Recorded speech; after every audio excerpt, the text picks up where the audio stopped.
20 years have passed since the first attack by aliens on Earth in 1996. The nations of the world have worked together to create the Earth Space Defense (ESD) to protect the planet from extraterrestrial threats.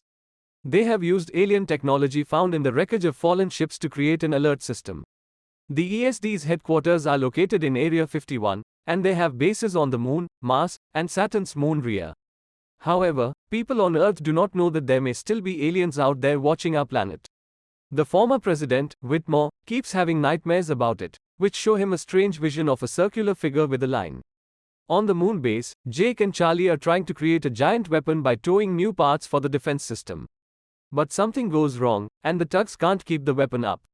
Commander Jiang orders the boys to pull back, but Jake disobeys orders and uses his ship to push the weapon back up. Jake turns on the fusion drive, which could cause the ship to catch fire. However, he quickly puts the weapon back in place to prevent any damage. When Jake returns to the base, Jiang is angry with him and punishes him by grounding him. Meanwhile, General Adams is called to Area 51 because the aliens they captured 20 years ago suddenly wake up and start shaking in their cages. Adams wants to talk to the ESD director about it, but he's not available because he's in Africa with Floyd. They meet with a warlord named Mbutu and his rebel forces, who have alien bones surrounding their headquarters. The warlord and his soldiers are not happy to see David, but Catherine intervenes and assures them that David is with her. It seems like Catherine has been working at this place for a long time, researching how Mbutu is able to communicate with the aliens. She shows David the only spaceship that landed on Earth 20 years ago. The locals had a 10-year war with the aliens who came out of the ship. Recently, the ship's lights turned on by themselves, and they found a big hole in the ground that the aliens had made when they were trying to drill into the Earth's core. The aliens stopped when their mothership was destroyed during the First War.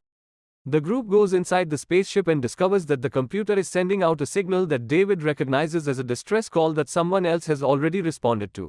Jake talks to his girlfriend Patricia over a video chat on the moon. She tells him that some people from the International Legacy Squadron will be coming to visit soon, including their friend Dylan, who Jake had a fight with a few years ago. Patricia reminds Jake that he almost caused Dylan to die during a flying test and wants him to apologize. Later, the squadron arrives and everyone is excited to meet Dylan because he is the stepson of a famous war hero. During lunch, Jake meets with Dylan and instead of being friendly, he teases him about being in his way. Dylan gets angry and punches Jake, causing a commotion.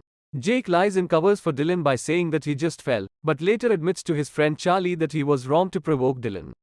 Dr. Isaacs goes to the medical bay in Area 51 to see his husband, Okun, who had been in a coma since the First War. Isaacs is shocked when Okun suddenly wakes up, but doesn't realize that 20 years have passed until he sees how different Isaacs looks. Meanwhile, Adams receives news that the Rhea base has been completely destroyed, and they are now on high alert. In Africa, David finds out about the emergency, but Catherine is focused on analyzing circle drawings that are everywhere. Mbutu takes them to his office and shows them the drawings he made based on the visions he's been having since the alien ship woke up. The circle looks like a type of device, and Mbutu has managed to interpret some of the alien language. There is a situation on the moon where people are getting scared because they see a whirl forming in the atmosphere. This turns out to be a wormhole, from which a spherical machine that looks like Mbutu's vision comes out. They send a message to the president and David, who realizes that the sphere is a spaceship. The president thinks they should attack first, but David points out that the spaceship could be from a different alien race with different intentions. The ESD Council votes, and attacking first wins. Jiang uses a giant weapon to knock down the sphere easily. David wants to study the spaceship, but he has to go back to DC for political reasons, which makes him upset. The president makes an announcement that they have defended Earth from a second attack. Whitmore sees this on TV and gets nervous because he thinks they are not the same aliens as before, so he thinks he should warn everyone. Patricia thinks that someone needs to calm down and trust the new president. Later, Whitmore agrees to go to bed, but when Patricia checks on him again, he is gone. Meanwhile, Jake understands David's frustration and wants to help him. Jake takes a shuttle without permission and flies to Africa to pick up David, Floyd, Mbutu, and Catherine. They go through a debris field and find a sphere. Jake and David get ready to retrieve it. On Earth, the US is celebrating the anniversary of a war victory. Whitmore interrupts the speech to warn everyone but suddenly gets a headache and collapses. In the hospital room, Okun is drawing formulas on the walls in the hospital room when he and Mbutu suddenly experience the same pain. Meanwhile, people on the moon are surprised to see a new alien mothership arriving and getting too close to the ground. Charlie quickly takes control of the shuttle and saves Jake and David just in time. Adams receives an alert on Earth and cancels the celebration, and Jake takes over the piloting so that Charlie can pick up the sphere with the robot arms. However, they face a problem when they discover that the mothership has its own gravity and is attracting the shuttle towards it. Jiang tries to use a giant weapon to stop the mothership, but the shot fails, and the pilots have to return. The mothership fired and destroyed the weapon. Jiang told everyone to leave quickly because the spaceship was coming too close and it destroyed a part of the moon and the base there. People tried to stop the spaceship by using a defense system, but the spaceship broke all the satellites that could stop it. Then the spaceship came to Earth and Jake's spaceship was pulled down with it. This caused a lot of damage and destruction to buildings and cities. David realized that the big spaceship wanted to land in the North Atlantic Ocean. Lanford ordered people to leave the coastal cities, but some people didn't get the message in time. David's dad, Julius, was on a boat and saw the spaceship. He called David to tell him the spaceship was much bigger than the last one, but their call ended when the spaceship landed and Julius was hit by another boat. Some pilots from the moon came to help fight the spaceship, but Dylan's mom couldn't escape a hospital building before it went down. Whitmore and Patricia meet with Adams in Area 51. Okun, who was locked in his room, manages to escape and joins them in their meeting. There are aliens in cages who have gone crazy, but Okun thinks they are celebrating. As David and others arrive, Whitmore sneaks into a sealed room and frees one of the aliens to establish communication. The alien uses its tentacle to grab Whitmore and speaks through him, saying that, "She has arrived, she is all." Catherine shows the alien a circle symbol and asks what it means, which makes the alien very angry. The soldiers realize that the alien's tantrum might kill Whitmore, so they shoot the alien to stop it. But the bullets don't work. Ambutu then attacks the alien with his blades, breaking the armor to reveal a smaller alien inside. Ambutu quickly kills the smaller alien. Meanwhile at the coast, some brothers and sisters who recently lost their parents are searching for a safe place to stay. They come across a man named Julius who is unconscious inside a destroyed boat. They check that he is still alive and decide to bring him with them. At the same time, a team of people at Area 51 are using equipment to scan an alien spaceship that has arrived. David realizes that the aliens are all connected in a big group, and they have a big queen who has just arrived on Earth. The team then receives a live video from a plane under the sea, which shows the aliens are drilling into the Earth's core. If they get to the core, they will destroy everything. David remembers that in the past, they won a war against the aliens by destroying their mothership, and this time they need to kill the queen inside to defeat them. Lanford gives permission for a group of pilots to go on a mission to find and kill the queen. The group will use drones to disable the shields, and then the pilots will protect the bombers that will shoot special weapons that can break through the ship's walls and kill the queen. When they get close to the enemy ship, the pilots try to avoid being attacked, but it's too well guarded. Two of their bombers are destroyed, so Jake suggests they try to get inside the ship as it's their only chance to succeed. Despite the danger, Dylan agrees that they must go, so Adams authorizes their mission and orders backup. Once they enter the alien mothership, they discover a surprising ecosystem. However, Whitmore wakes up and warns Patricia that the queen is aware of their presence. Patricia tries to inform Adams of the trap, but it's too late. The queen sends out a wave that disables all the jets, causing the pilots to fall to their deaths. The pilots still try to complete the mission by releasing bombs, but they fail to hit the queen because of her energy shield. Then, a huge wave comes out of the alien system that disables all the satellites, the Area 51 base, and even the president's bunker. The mothership uses this opportunity to attack the bunker and kill everyone inside. Meanwhile, military leaders arrive at Area 51 and name Adams the new US president. Catherine shows Ambutu some of Okun's drawings that suggest an intergalactic war and the need to stop an enemy before it reaches Earth. Ambutu realizes that the sphere wants to be an ally since the aliens are also its enemy. Inside the mothership, Jake and Dylan survive the fall and must hide in the ecosystem to avoid detection. At the base, Okun opens the capsule with a special laser and scans the sphere, but he can't detect any signals. Floyd was curious and moved closer to touch the sphere.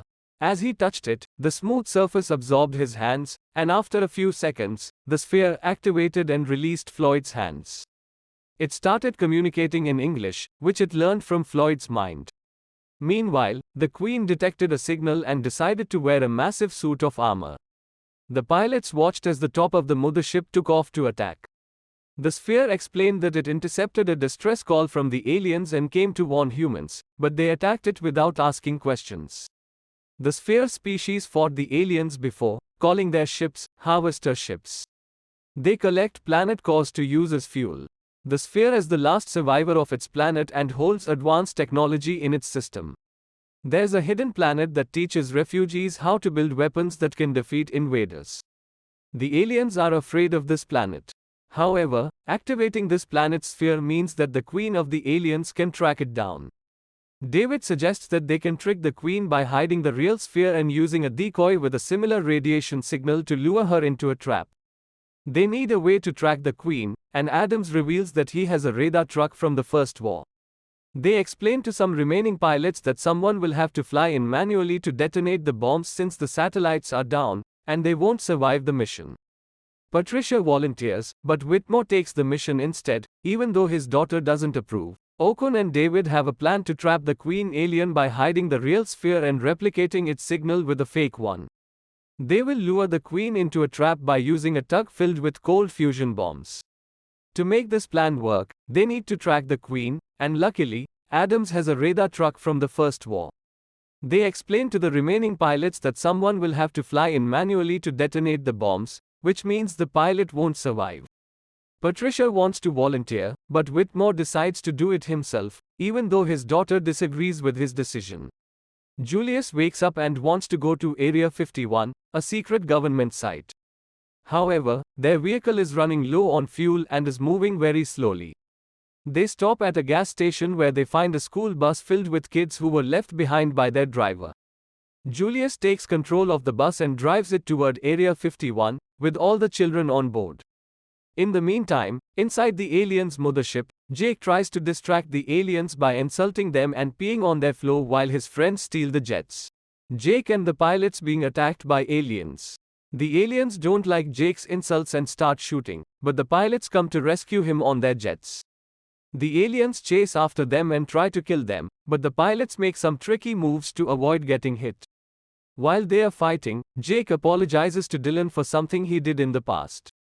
Eventually, the pilots manage to reach the doors and escape just in time. Meanwhile, the people at the base prepare for an attack, and Patricia decides to fly with her father to help him. When the Queen and her army arrive, a new war breaks out, and David notices a bus arriving and brings it to safety. The sphere is put into an isolation chamber and the Queen alien falls for it because she thinks it's the real signal. Patricia says goodbye to her dad before he makes a sacrifice.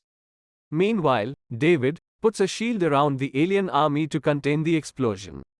Whitmore enters the Queen's ship and detonates bombs, which initially makes the team think they've won. However, the alien army is still attacking and the base's big weapon is shot down. As the smoke clears, they realize the Queen is still alive because she had her own energy shield. David gets on a bus with Julius and the children to drive away from the Queen who is chasing them. The soldiers and pilots are defending their base from alien attacks. The pilots are trying to attack the Queen alien, but her shield is protecting her. The boat crew realizes that they only have 6 minutes left before something bad happens. Patricia notices that the Queen's shield drops for a moment when she attacks. Patricia takes advantage of this and shoots at the Queen's weak spot, destroying her shield. The Queen retaliates and tries to attack Patricia, but she manages to escape using a parachute. However, the Queen then tries to go after Patricia, but Dylan and the others come back and attack the Queen using her own technology. The aliens went into a building and found the sphere. Okun and Isaacs were guarding it. The aliens sent a message to their leader, the Queen, about where the sphere was. Meanwhile, Dylan and his team were flying jets, but the Queen used her powers to control her technology and make a shield. 2 other people, Mbutu and Floyd, went to fight the aliens in a separate room. During the fight, one of the aliens hit Isaacs, but Mbutu and Floyd managed to defeat all the aliens. Unfortunately, Okun had to say goodbye to his husband who had been hurt during the fight. The Queen is trying to get to a sphere and only has 2 minutes left. She arrives at a base and starts hitting the roof to try to get to it. Dylan and Jake are there and come up with a plan to escape. Dylan calls their jet shield a tornado, which gives Jake an idea. They activate their manual thrusters, and the tornado creates a fire whirl that helps them escape the base. Meanwhile, the Queen finally gets to the sphere and grabs it. But as she does, the pilots regain control of their jets and shoot at her, causing her to lose her armor. The Queen is trying to escape but almost falls before being saved by David. When she dies, the sphere is released, causing all the aliens to crash to the ground, just like during the First War. People around the world celebrate this victory as the mothership leaves. Okun confirms that the sphere is okay, and David is worried about another attack. However, Okun reminds him that the sphere has a training program on a shelter planet, so humans can prepare for the intergalactic war.